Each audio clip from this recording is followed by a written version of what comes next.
వారి చెవులు వినుటకు మందములైనవి. చెవులు వినుటకు మందములైపోయినాయంట. వాళ్ళు గ్రహించలేరంట. వాక్యాన్ని వారు గ్రహించరు, వినరు. తర్వాత వాళ్ళ హృదయము పోగొట్టుపోయింది. ఇట్లాంటి వాళ్ళు నాశనానికే పోతారు. అందుకే దేవుడు చెప్తా ఉంటున్నాడు, వారు కన్నులు మూసుకొని ఉన్నారు గనక వారు వినుట మటుకు విందురు గాని గ్రహింపరు.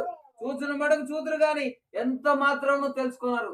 అందుకేనయ్యా వాళ్ళకి ఉపమాన రీతిగా చెప్తున్నా అంటున్నాడు యేసయ్య. నువ్వు ఎందుకు కథలు చెప్తున్నావు అని అడగొచ్చు. కానీ కథలు ఎందుకు చెప్తారో తెలుసా? కొన్ని విషయాలు అర్థం చేసుకోవడానికి, ఈ లోకంలో ఉన్న విషయాలు మరి తెలుసుకోవడానికి.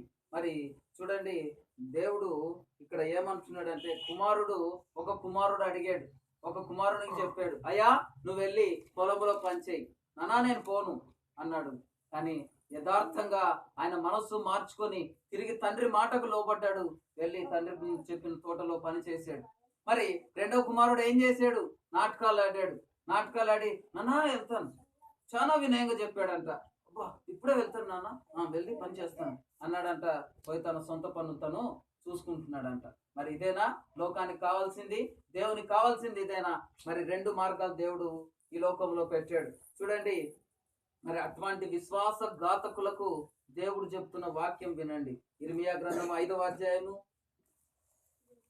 ఇర్మియా గ్రంథము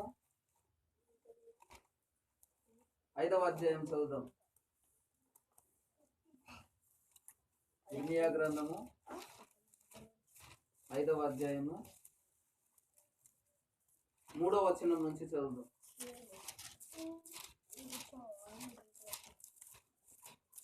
3వ వచనం నుంచి 6వ వచనం వరకు.